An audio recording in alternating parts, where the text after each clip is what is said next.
Hello and welcome to my channel. I'm Faito and today I want to talk about Tower of Fantasy. The game came out on the 10th of August and is a free-to-play anime-style MMORPG for the PC and smartphones. After hearing the comparisons to Genshin Impact, I thought I'd check out Tower of Fantasy and see what it's all about. This video is for everyone who is thinking about trying out the game. Maybe you're not sure if the game is for you, and I hope I can give you some context to some game mechanics and help you decide if the game is for you or not. Okay, without any further ado, here are 3 things I like and 3 things I don't like about Tower of Fantasy after playing it for 10 hours.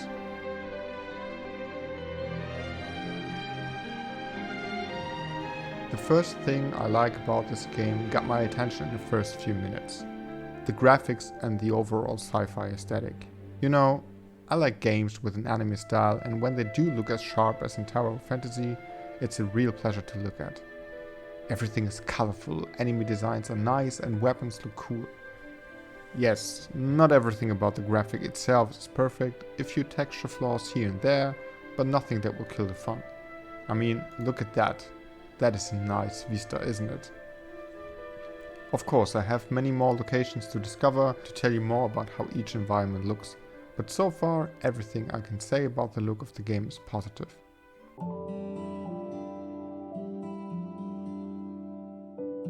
A beautiful action game is nothing without its battle system. Of course, how else could it be an action game then? After you create your character, the action starts right away.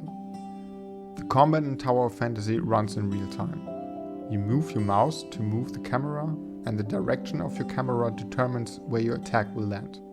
More or less, because enemies will be targeted automatically when you are near them. That means that you don't have to be very precise with your attacks most of the time, but button mashing is not really an option.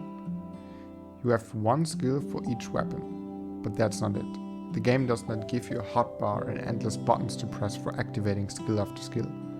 Here you have one skill set to a specific button, and all the other skills a weapon has are used by performing combos and pressing the right button during movement.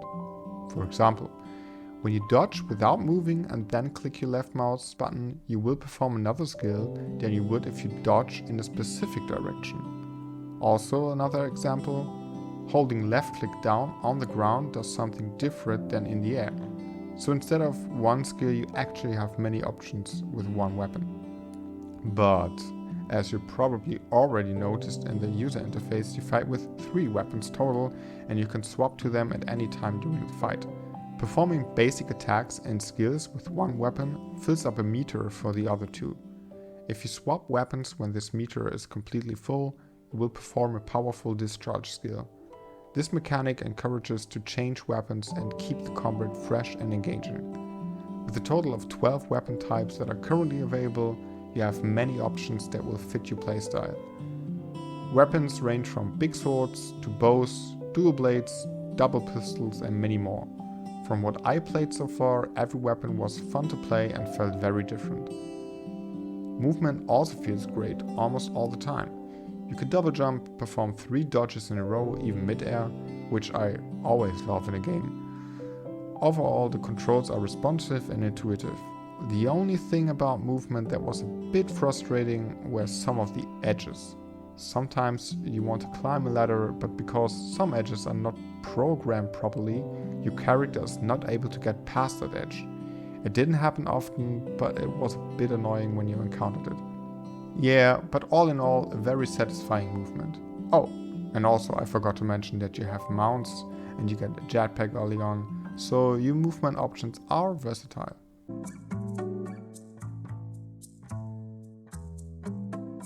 One thing that really surprised me was how much of a focus lies on the story. More than a half of the story content I did was fully voice acted. Although I personally am not a big fan of the story so far, I really appreciate that the developers try to keep us engaged with the story, the characters and the world.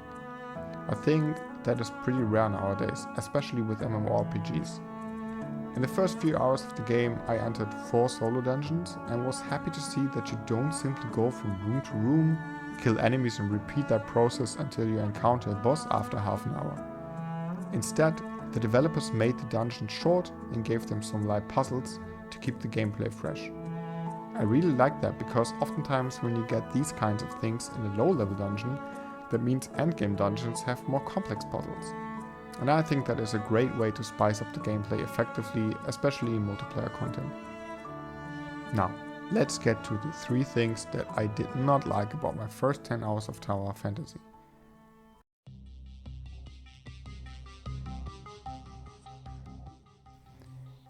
Okay, this one seems odd, doesn't it? A minute ago I said I liked the combat and the movement, which is a big part of the gameplay. Yes, and that is still true. Let me explain. In the first hours of the game, you mainly follow the story quest. Doing that gets the world building started, you get to know more and more characters and learn the basics of the game. So far so good. What surprised me was how little you have to fight in the first few hours. Instead, I got the feeling I was running more than getting into combat. I mean, yeah, that was a bit tedious in the beginning, but not that big of a deal after all, because later that changes. You get access to your dailies, weekly challenges and all that stuff, and you will constantly get into combat. So just be aware that if you start the game, it can take a little while to pick up the pace.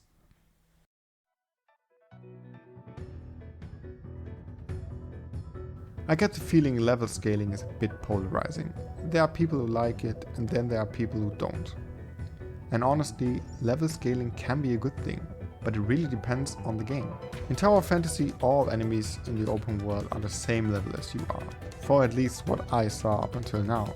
Of course, this benefits the thought of an open world that is really completely open, where you really can go everywhere.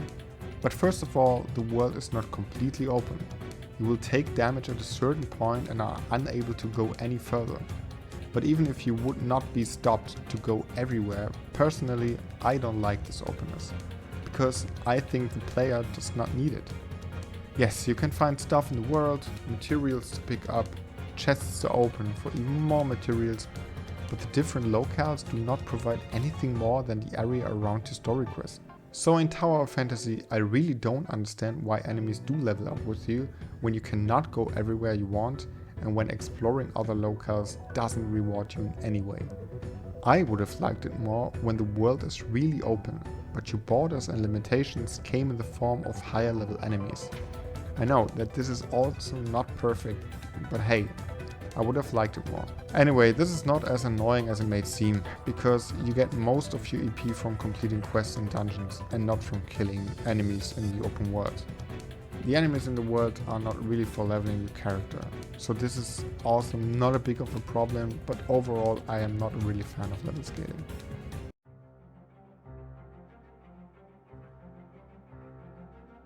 If you clicked on this video, you want some information about Tower Fantasy, but still, you are probably aware that this is a gacha game. On the one hand, this is totally okay. Gacha games have a right to exist in the market in my opinion, but on the other hand, it is important how the gacha mechanic is executed. While in Genshin Impact, for example, you get characters as a main prize. Tower Fantasy gives you weapons. Sounds okay, doesn't it? The thing is, during the first few hours of the story, you get some weapons, a sword, a bow and dual blades if I remember correctly. Of course, you can use them for a while, upgrade them to deal more damage and be happy with it. But there's the thing. Like in most free-to-play mobile games, you get a ton of currency in the first hours. I mean, the currencies you use in a cash shop or different shops depending on the game. In Tower Fantasy, these are primarily these golden and purple orbs. You get quite a lot of them and start using them in the shop. Every usage of golden orb gives you a weapon, whilst the purple orbs can give you weapons as well as upgrade materials. Using the orbs will quickly make you realize that the weapons you got from the story are like standard weapons. The real deal are the weapons from the simulacras. Simulacras are avatars you can unlock with these orbs. You get the possibility to transform into one of these avatars and use their weapons. These weapons come with weather stats, additional effects, and once you enhance them, they really are the only viable option if you want to feel strong. The simulacra weapons come in 2 rarities. SR, which is purple, so it's basically epic, and SSR, which is yellow, so it's basically legendary. Both are more or less equally good as far as I can tell. So this results in you only wanting the weapons you get from the orbs. Now you might say, but if the game gives me a lot of orbs and I get a few SR and SSR weapons in the beginning of the game, I don't need these orbs anymore eventually. Unfortunately, you are wrong there. Getting an SR and SSR weapon a second time gives you a core to further enhance the weapon and unlock new effects, so you want to keep getting these orbs, believe me. Ultimately, I don't like this system because you can only be a strong player if you use these orbs and enhance your weapons. This is a real pity because the 3 weapon system works so well in combat. Also, every weapon has a type, like a role it plays in combat. You have DPS weapons, defensive ones, and a few that are for supporting and healing. Combining weapons of the different type gives you a bonus that can also benefit your teammates. For example, if you equip at least 2 healing weapons, you get a permanent buff that increases your healing capabilities. That's actually a cool way to build your own playstyle, and it's nice to see that developers have some other ideas than the class system. But this system is problematic. The more money you spend, the more you can choose how you want to play. Or the other way around. The less you are willing to pay, the less options you have. Or at least you will reach the limit of your customization options quite quickly. Yeah, I thought that this was really disappointing. So, here you have it. 3 things I like about Tower of Fantasy and 3 things I did not like. All in all, I would recommend you to at least try out the game and see for yourself. I only talked about a tiny bit of the game, but there's so much more to discover that you should see for yourself. In my 10 hours I had fun, and I'm going to spend some more time in the game. If you enjoyed this video, please consider to subscribe and click the like button. What do you like about Tower of Fantasy? Have you tried it out yet? Are you planning to?